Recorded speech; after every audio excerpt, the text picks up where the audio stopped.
আউযুবিল্লাহি মিনাশ শাইতানির রাজিম বিসমিল্লাহির রহমানির রহিম। কাছে দূরে যে যেখান থেকে দেখছেন সবাইকে আমার সালাম রইল, আসসালামু আলাইকুম। তো দর্শক, আশা করছি আপনারা সবাই ভালো আছেন। আলহামদুলিল্লাহ, আল্লাহর অশেষ মেহেরবানিতে আমিও ভালো আছি। আজকে আপনাদেরকে আমি দেখাবো কিভাবে ট্রাউজার পায়জামা কাটিং করতে হয়। তো ট্রাউজার পায়জামার যে কাজটা, এই কাজটাকে আমি দুটি ভাগে ভাগ করেছি। একটি হচ্ছে কিভাবে কাটিং করতে হয় একটা পার্ট, আর একটা পার্ট হচ্ছে সেলাই। তো সেলাইয়ের পার্টটাও আমরা আবার দুই ভাগে দেখাবো। যাই হোক, আমরা আজকের পার্টে শুধু দেখাবো হচ্ছে কিভাবে কাটিং করতে হয়, আর পরবর্তী পার্টগুলো আমরা যখন কাজ করব, কাজ করে আবার পর্যায়ক্রমে আপনাদেরকে ভিডিও দিয়ে রাখবো, আপনারা দেখে নেবেন। আর ভিডিও শেষে আপনাদেরকে ডেসক্রিপশন বক্সে লিঙ্কও দিয়ে রাখবো, প্রয়োজনে দেখে নেবেন।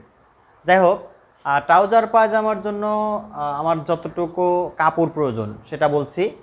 কাপড় দরকার হচ্ছে যতটুকু ঝুল, ধরেন এখান থেকে ঝুল রয়েছে আপনার 30 ইঞ্চি। ধরেন কোনো পায়জামার ঝুল 30 ইঞ্চি, সেক্ষেত্রে আপনাকে রাবার ঘরের জন্য আর পায়ের নিচে ভাঁজ করার জন্য, এই যে ভাঁজ করার জন্য এই দুইটা ভাঁজের জন্য আর রাবার ঘরের জন্য আপনাকে 4 ইঞ্চি কাপড় বেশি নিতে হবে। তাই 30 আর 4 আর 30 হবে হচ্ছে 34 ইঞ্চি। তাহলে 34 ইঞ্চি আপনার ঝুল আসবে। একে কি করবে, 2 দিয়ে গুণন করবেন, তাহলে আসবে কত? 34 2 68। ঠিক আছে, তো টোটালি আপনার 68 ইঞ্চি কাপড় লাগবে, অর্থাৎ প্রায় 2 গজের মতো। প্রায় 2 গজের কাপড় মতো লাগবে হচ্ছে আপনার 30 ইঞ্চি ঝুলের জন্য। তো একইভাবে আপনারা হিসাব করে নেবেন, ছোট বড় যে কোনো মাপের জন্য হিসাব করে নেবেন এইভাবে। আর যদি মনে করেন যে না, ছোটো মানুষের জন্য কাপড়টাকে আমরা সেভ করব, সেক্ষেত্রে আপনি একটা কাজ করতে পারেন। ছোট মানুষের জন্য 1.5 গজ কাপড় হলেই হয়ে যায়। যারা মাদ্রাসায় পড়ে, পোলাপান আছে না, ছোট পিচ্চি বাচ্চা কাচ্চা, যাদের জন্য বানাবেন তাদের 1.5 গজ হলেই হয়ে যাবে। কিন্তু বিষয়টা হলো, কাপড়টা হবে পাথাইলে, অর্থাৎ লম্বাতে আপনি কাটতে পারবেন না, পাথাইল দিকে 1.5 গজ কাপড় দিয়ে কাটতে হবে। আর যদি লম্বা দিকে কাটেন, সেক্ষেত্রে ওইভাবে হিসাব করে নিতে হবে। ঝুল সাথে 4 ইঞ্চি যোগ করবেন, আর এই টোটাল কাপড়কে আবার 2 দিয়ে গুণন করে যা আসে তাই আপনাকে কাপড় নিতে হবে। বড় মানুষের হিসাবটা একই রকমের। তো যাই হোক, ট্রাউজার পায়জামার মাপ হচ্ছে 4টা। একটা হচ্ছে, প্রথমটা হচ্ছে ঝুল। এটা হলো ঝুল মানে অর্থাৎ লম্বা, পায়জামার লম্বা। এই মাপটা আপনার যেখানে পড়বে সেখান থেকে যে পর্যন্ত পড়বে ওই পর্যন্ত। দ্বিতীয় মাপটা হলো হিপের মাপটা নেবেন কোথায়? একেবারে এইখানে, যেখানে সবচেয়ে মোটা জায়গা, অর্থাৎ যেখানে সবচেয়ে বেশি ফিতায় আপনার জায়গা লাগবে, সেই জায়গাটা হচ্ছে হিপের মাপটা নেবেন। 2 নম্বর মাপ। 3 নম্বর মাপ হচ্ছে হাইয়ের মাপটা হচ্ছে এই নাভি থেকে 2 পায়ের মাঝখান দিয়ে ঘুরিয়ে পিছনে এই পর্যন্ত, এই মাপটা হলো হাইয়ের মাপ। তো এই হাইয়ের মাপটা বাচ্চা কাচ্চাদের জন্য সাধারণত 22 23 24 এরকমই থাকে। ছোটো পোলাপানদের জন্য 20 থেকে 24-এর ভিতরে হয়। আর যদি বড় হয়ে যায়, বড়দের জন্য এই হিপের হাইয়ের মাপটা দেখা যায় যে 25 26 বা 28ও হতে পারে। স্বাস্থ্য ভালো বা লম্বা মানুষ হলে 28 হতে পারে। এভাবে হাইয়ের মাপটাও নেবেন। এবার হচ্ছে 12 হচ্ছে পায়ের নিচের ঘের হলো 12টা আপনার পায়ের নিচের ঘেরটা আপনারা আপনাদের পছন্দ মতো নিয়ে নেবেন। তাহলে আমাদের ট্রাউজার পায়জামার মাপ কয়টা? 1 2 3 4, 4টা মাপ নিতে হবে। ওকে, আচ্ছা, এখন ব্যাপারটা হলো, আমি আসলে ড্রয়িং করে রেখেছি আপনাদের বোঝানোর সুবিধার্থে। ট্রাউজার পায়জামার যে 2টা পার্ট থাকে, সামনের পাট আর পিছনের পাট, সামনের পাট আর পিছনের পাটে কিন্তু ভিন্নতা থাকে, সালোয়ারের মতো কিন্তু এক সমান না। দেখেন, এই যে এই পাটটা যদি আমরা সামন পাট ধরি,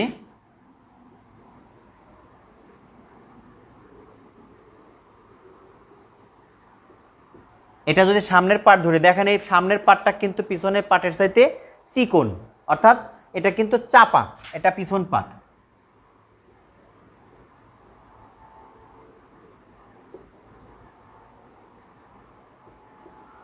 এই কাটিংটা আসলে মূলত ছেলেদের যে প্যান্ট আছে না, ফুল প্যান্টের মতো করেই কাটতে হয়। তো ট্রাউজার পায়জামার সামনের পাটটা হচ্ছে চিকন, পিছনের পাটটা চওড়া, ওয়াইডে বেশি। এখন বিষয়টা হলো, এখানে আসলে যেটা দেখানোর জন্য মূলত যে সমস্যা, মানে যেটার সমাধান করা প্রয়োজন, সেটা হচ্ছে এই হাইটা কিভাবে কাটবেন। এই আমাদের হাই হচ্ছে 24। হাই কীভাবে নিতে হয়? নাভি থেকে ঠিক 2 পায়ের মাঝখান দিয়ে ঘুরিয়ে এই পিছনে এইখানে, এই মাপটা সাধারণত এইভাবে ধরেন, এই যে এখানে নাভি থেকে এইভাবে নিতে হয়। ঠিক আছে। তো এখন ব্যাপারটা হলো যেটা করতে হবে, এখন এখানে যেটা করতে হবে সেটা হলো এই দেখেন এইটুকু জায়গা কিন্তু সোজা, এটুকু সোজা। তাহলে এই সোজা হলো এখান থেকে এই পর্যন্ত, ধরেন এই যে সোজা রয়েছে না, এখানে সোজা এই পর্যন্ত। তাহলে এটা কত? বাচ্চাদের যখন কাজ করবেন আর বড়দের জন্য যখন কাজ করবেন, কাজটা কাছাকাছি, তো কি করবেন, এখানে আপনাদের এই যে রাউন্ড আছে না, এই রাউন্ডের জন্য মাইনাস করবেন হচ্ছে 5 ইঞ্চি। বাচ্চাদের জন্য 5 ইঞ্চি মাইনাস করবেন, আর বড় যারা বড় আমাদের মতো বড় তাদের জন্য 6 ইঞ্চি মাইনাস করবেন। তা আমি বাচ্চাদের কাজ করছি যেহেতু এখানে 5 ইঞ্চি মাইনাস করে দিচ্ছি। তো দেখেন এখানে আমাদের 24 ইঞ্চি হলো হাই, এই টোটাল হাই 24 ইঞ্চি। এখান থেকে যদি আমরা 5 ইঞ্চি মাইনাস করি, অর্থাৎ এই যে রাউন্ডটা যদি 5 ইঞ্চি মাইনাস করি, তাহলে 24 থেকে যদি 5 মাইনাস করি তাহলে কত আসে? আসে হচ্ছে 19 ইঞ্চি। ঠিক আছে। তো 19 ইঞ্চি হলো এই এই দুই পাটে, যেহেতু 19 ইঞ্চি দুই পাটে, সেহেতু দুই পাটে 19-এর অর্ধেক কত আসে? 9.5। অর্থাৎ এইখান থেকে এই পর্যন্ত আসে হচ্ছে 9.5 ইঞ্চি, এখান থেকে এই পর্যন্ত আসে 9.5 ইঞ্চি। তাহলে এখন 9.5 ইঞ্চি তো আমরা এখানে দিলাম, আরও যেটা প্রয়োজন সেটা হলো আরও আমাদের 5 ইঞ্চি যোগ করতে হবে। এখন 5 ইঞ্চি যোগ করব কিভাবে? দেখেন এখান থেকে আমরা যখন হাই কাটবো, এখান থেকে এই পর্যন্ত নেব 2 ইঞ্চি, এখান থেকে এই পর্যন্ত 2 ইঞ্চি, আর এখান থেকে পিছন পাটের জন্য নেব হচ্ছে 4 ইঞ্চি। এখানে 2 ইঞ্চি, পিছন পাটে নেব 4 ইঞ্চি। তাহলে টোটাল আসে কত? দুইটা মিলে কিন্তু এখান থেকে এখানে আর এখান থেকে এখানে দুইটা মিলে কিন্তু 6 ইঞ্চি আসবে। তো 6 ইঞ্চি যদি আসে, দেখেন এখানে হাফ ইঞ্চি সেলাইতে যাবে, এখানে হাফ ইঞ্চি সেলাইতে যাবে। তাহলে 6 থেকে হাফ যদি আমরা 1 ইঞ্চি বাদ দিই তাহলে বাঁচে কত? 5। সেই 5 ইঞ্চি এখন যোগ করেন, তাহলে 9.5 যোগ 9.5 তাহলে কত? 19, আর যোগ হলো 5 সমান 24। ঠিক আছে, আমরা কিন্তু হাই পেলাম 24 ইঞ্চি। আমরা যদি এই রুলসটা ফলো করি তাহলে কিন্তু কাজ আমরা খুব সুন্দরভাবে শিখতে পারবো। দর্শক, একটা কথা বলে রাখছি, আপনারা আসলে কি করেন, ইউটিউবে যখন কাজ শেখেন, খুব সহজে কাজ শেখেন, তো মানে আপনাদের কাছে সামান্য কিছু অর্থ ব্যয় করলেই, সামান্য কিছু এমবি ব্যয় করলেই কিন্তু আপনারা সহজেই বড় বড় মাস্টারদের কাজ পেয়ে যাচ্ছেন। কাজ পাওয়ার পরেও আপনারা কাজ শিখতে পারেন না। কেন শিখতে পারেন না? সমস্যাটাও হলো আপনাকে যে কোনো শিক্ষক যে কাজটাই শেখাক, আপনারা কি করেন, মনোযোগ সহকারে ভিডিওগুলো দেখেন না, না দেখি স্কিপ, মানে স্কিপ করার কারণে গুরুত্বপূর্ণ তথ্যগুলো আপনাদের চলে যাওয়ার কারণে আপনারা কি করেন, আপনাদের কাজগুলো ভালোভাবে শিখতে পারেন না। আবার পরে কি করেন, ইউটিউবারকে ফোন দিয়ে বা মেসেজ দিয়ে বলেন, স্যার এখানে বুঝতে পারিনি, ওখানে বুঝতে পারেন না। এটা হলো আপনাদের প্রবলেম। আপনারা যে কোনো শিক্ষকের কাজ যদি আপনারা মনোযোগ সহকারে দেখেন তাহলে প্রত্যেকের কাজ আপনারা বুঝতে পারবেন। এই প্রবলেম থেকে আপনারা বেরিয়ে আসুন। বাড়িতে বসে শুয়ে থেকে সহজে কাজ শিখতে পারছেন। আমাদের স্টুডেন্ট এখানে যারা রয়েছে এদের ক্লাস হচ্ছে 6 ঘন্টা। এদের 6 ঘন্টা ক্লাস করার জন্য এরা 10টা থেকে বিকাল 4টা পর্যন্ত বসে থাকে। তারা টোটালি 6 ঘন্টা ক্লাস করে। বুঝতেই পারছেন যে এদের কাজ শেখার জন্য কত কষ্ট করতে হয়। হ্যাঁ, অবশ্যই কাজ শেখার পর এরা কিন্তু আবার উদ্যোক্তা হয়েছে। অনেক উদ্যোক্তা রয়েছে আমাদের আইজিএ প্রকল্প থেকে, আমরা অনেক উদ্যোক্তা তৈরি করেছি। তো আপনারা আসুন ওইভাবে কাজ শেখেন, স্কিপ করবেন না। যাই হোক, আমরা এখানে হোয়াইট বোর্ডে আপনাদেরকে দেখালাম। এবার প্র্যাকটিক্যালি দেখাবো কিভাবে আসলে ট্রাউজার পায়জামা কাটিং করতে হয়। ট্রাউজার পায়জামা সামনের পার্ট পিছন পার্ট ড্রয়িং করে এর সাথে কিভাবে পকেট কাটতে হয় এটাও আমি দেখায় দেবো। তো চলুন দেখা যাক, টেবিলে যাই। দর্শক, আমরা টেবিলে চলে আসলাম। দেখেন এই যে আমরা টেবিলে কাপড় রেখেছি, কাপড়টা এইদিকে লম্বা, আমরা এখানে 1.5 গজ কাপড় নিয়েছি। কাপড়টা আমরা পাথাইলের দিকে, অর্থাৎ ওয়াইড যেদিকে, লম্বার দিকে না নিয়ে ওয়াইড যেদিকে সেই দিকে আমরা কিন্তু কাপড়টাকে নিয়েছি। এখন দেখেন আমরা এই কাপড়টা দিয়ে ছোট বাচ্চার জন্য একটা ট্রাউজার পায়জামা ড্রয়িং করব। তো প্রথমে এখানে কি করব, আমরা এখানে 2 ইঞ্চি পরিমাণে কাপড় রাখবো হচ্ছে শুধু রাবার ঘরের জন্য। এই যে আমরা এটা রাবার ঘরের জন্য 2 ইঞ্চি পরিমাণে কাপড় রাখলাম। এখন আমাদের এই ট্রাউজার পায়জামার লম্বা হচ্ছে 31 ইঞ্চি, ঝুল 31 ইঞ্চি আমরা আগেই দেখিয়েছি। এই যে এখান থেকে আমরা 31 ইঞ্চি ধরবো, এখান থেকে এই যে 31 ইঞ্চি ধরলাম, আর এখানে 2 ইঞ্চি পরিমাণে আমরা পায়ের নিচে ভাঁজ করার জন্য দিব। 2 ইঞ্চি পায়ের নিচে ভাঁজ করার জন্য ধরলাম। এখন ব্যাপারটা হলো এখানে হাই, যেটা আপনাদেরকে হোয়াইট বোর্ডে বুঝালাম, হাই হাই আমাদের হচ্ছে 24 ইঞ্চি। তো 24 ইঞ্চি হাইয়ের মধ্যে রাউন্ডের জন্য আমরা বাদ দিব হচ্ছে 5 ইঞ্চি। 5 ইঞ্চি বাদ দিলে বাসে হলো 19 ইঞ্চি, তাই না? তো 19 ইঞ্চি যদি হয় 9.5 দুগুণে 19 ইঞ্চি হবে। এই যে 9.5 আমরা দাগ দিব। এই 9.5 ইঞ্চি আমরা হাইয়ের জন্য নিলাম। তো যে দাগটা দিলাম এই দাগটা সোজা করার জন্য এখানে এই যে দেখুন এই যে 9.5 ইঞ্চি হাই আর এই 31 আর 2 ইঞ্চি। 9.5 ইঞ্চি হাই কেন নিলাম? যে 9.5 দুগুণে 19 ইঞ্চি আর 19 ইঞ্চির সাথে আমরা আবার যোগ করে দিব আরও 5 ইঞ্চি, তাহলে হবে 24 ইঞ্চি টোটাল হাই। আচ্ছা, এই যে আমরা সামনের পার্টের জন্য ড্রয়িং করে নিলাম। এখন ব্যাপারটা হচ্ছে এখানে দেখেন এতটুক পরিমাণ কিন্তু সেলাই চলে যাবে, এই যে এখানে 1/2 ইঞ্চি সেলাইতে চলে যাবে। এবার আমাদের হিপ কত? হিপ হচ্ছে 28 ইঞ্চি। এই যে কোমরের এখানে যে হিপের মাপটা অরিজিনাল হিপ হচ্ছে 28। তো আমরা এখন এখানে কি করব? যখন ট্রাউজার পায়জামা তৈরি করব আমরা যে মাপ পাবো তার সাথে অবশ্যই লুজ যোগ করে দেব ন্যূনতম 8 ইঞ্চি। ন্যূনতম 8 ইঞ্চি লুজ যোগ করে দেব। এছাড়া যারা মাদ্রাসায় পড়ে অনেক বড় হুজুর আছে যারা, তাদের ক্ষেত্রে কিন্তু 8-এর বেশি দিতে হবে, 10, 12 বা 16 ইঞ্চিও লাগতে পারে বা তারও বেশি লাগতে পারে। যাই হোক, আমরা ন্যূনতম 8 ইঞ্চি যোগ করে দেবো এখানে। তাহলে 8 অথবা যদি আপনারা মনে করেন না হিসাবে সুবিধা করতে চান 10 ইঞ্চি লুজ করতে পারেন। তো 28 ইঞ্চি আছে, 28 ইঞ্চি যদি হয় সেক্ষেত্রে আমরা যদি 10 ইঞ্চি লুজ যোগ করি তাহলে আসবে কত? 28 আর 10 হচ্ছে 38 ইঞ্চি। ঠিক আছে, তো 38 ইঞ্চি আমরা এখানে করব। 38 ইঞ্চি করার জন্য 9.5, এখানে যেহেতু 4 পার্ট আমাদের সামনের পার্টে 2টা পিছন পার্টে 2টা, তাহলে টোটালি 4টা পার্টে আমাদেরকে এই 38 ভাগ করে দিতে হবে। 38 বা 40ও দিতে পারেন আপনি। যাই হোক, আমরা 38 যদি দেই তাহলে 9.5। তো 9.5 ইঞ্চি এই যে দাগের সেলাই বাদ দিলাম এখান থেকে 9.5 ইঞ্চি, আবার সেই সাথে এখানে আরও 1/2 ইঞ্চি সেলাই, টোটালি আমাকে নিতে হবে 10 ইঞ্চি।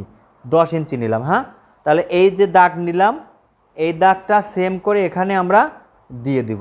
এই যে দিয়ে দিলাম, তাহলে কি 9.5 এখানে হাফ এখানে হাফ, এই হাফ 1 ইঞ্চি, 10.5 ইঞ্চি আমরা এখানে কাপড় নিয়েছি, দাগ দিয়ে দিলাম। এটা হলো আমাদের হাই, সামনের পাটের হাই। এখন এই হাইয়ের রাউন্ড কত দেবো? আমরা কিন্তু হোয়াইট বোর্ডে আপনাদেরকে রাউন্ড দেওয়ার জন্য বলেছি 2 ইঞ্চি।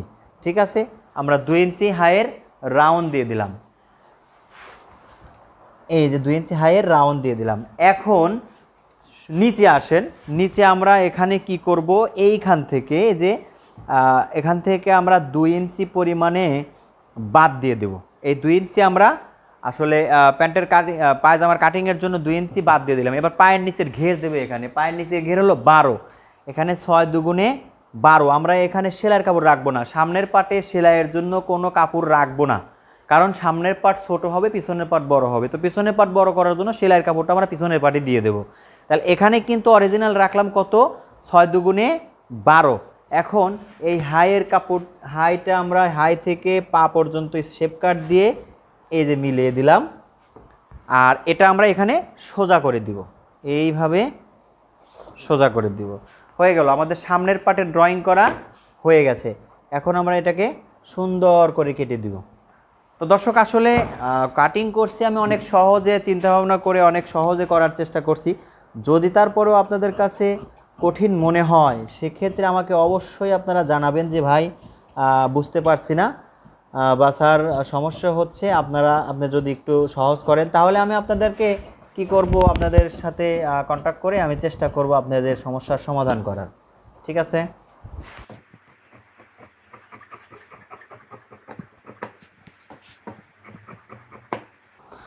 তো যাই হোক, সামনের পাটের কাটিং শেষ। এবার পিছন পাটটা কাটবো এই কাপড়টা বসিয়ে। দর্শক, এই যে আমরা যে কাপড়টা দিয়ে সামনের পাট কেটেছিলাম ওই কাপড়টা কি করেছি? ঘুরিয়ে দিয়েছি। ঘুরিয়ে দিয়ে এই আবারও এর উপরে কাপড়টা বসালাম, সামনের পাট বসিয়ে সেম করে নিচ্ছি।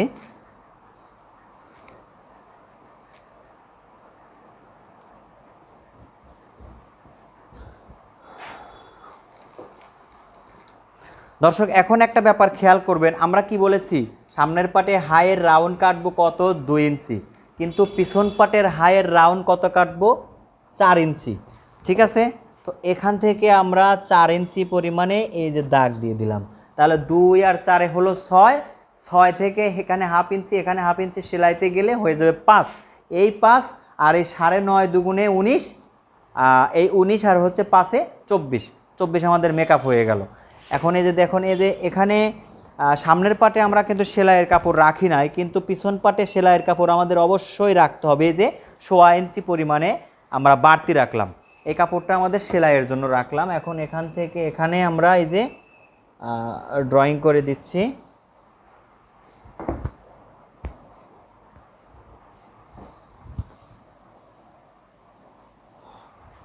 ড্রয়িং শেষ, এখন জাস্ট আমরা কেটে দেব, শুধুই কেটে দেব। দেখেন এই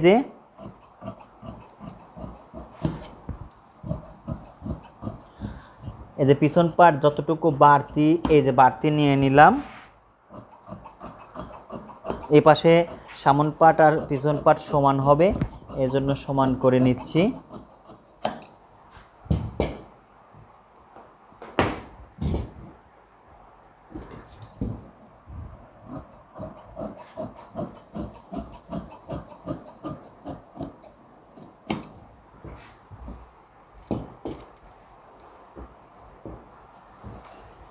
তো দর্শক, আমরা পিছন পাটটা এখান থেকে সরিয়ে দিচ্ছি।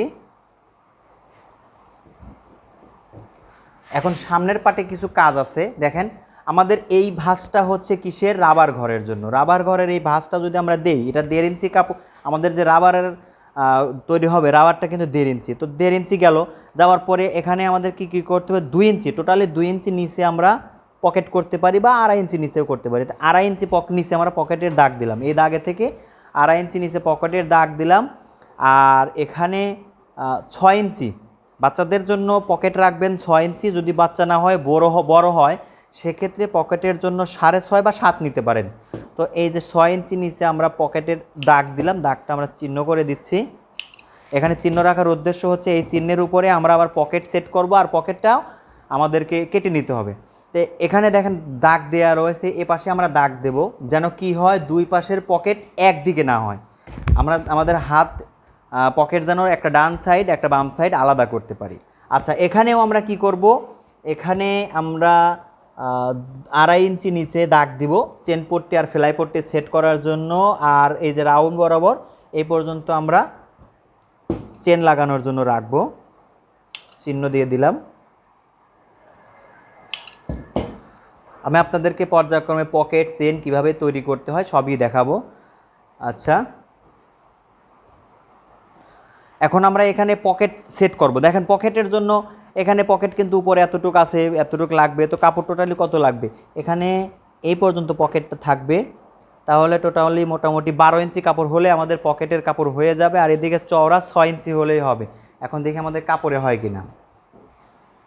12 ইঞ্চি,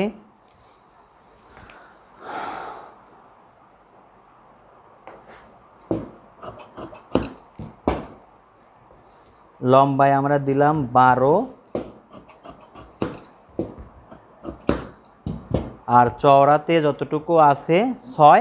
এই মাপ অনুযায়ী আমরা এখানে পকেট কাটবো। দেখেন, এই যে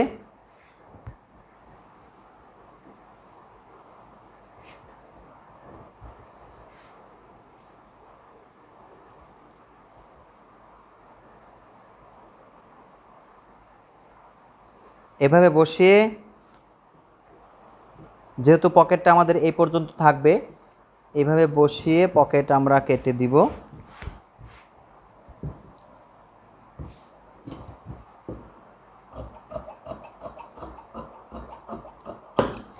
এখানে পকেট কিন্তু আমার এই পর্যন্ত আছে, এই পর্যন্ত আছে। তো পকেটের চিহ্নটা দিয়ে নিলাম, এই চিহ্ন দিলাম।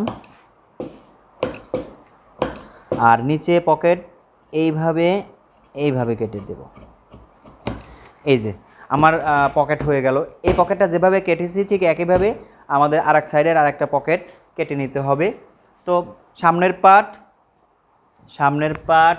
পিছনের পাট, পকেট, এবার চেন পট্টি আর ফ্লাই পট্টি প্রয়োজন। তো এই যে কাপড়টা রয়েছে না, এই কাপড় দিয়ে আমরা চেন পট্টি ফ্লাই পট্টি কেটে নিব।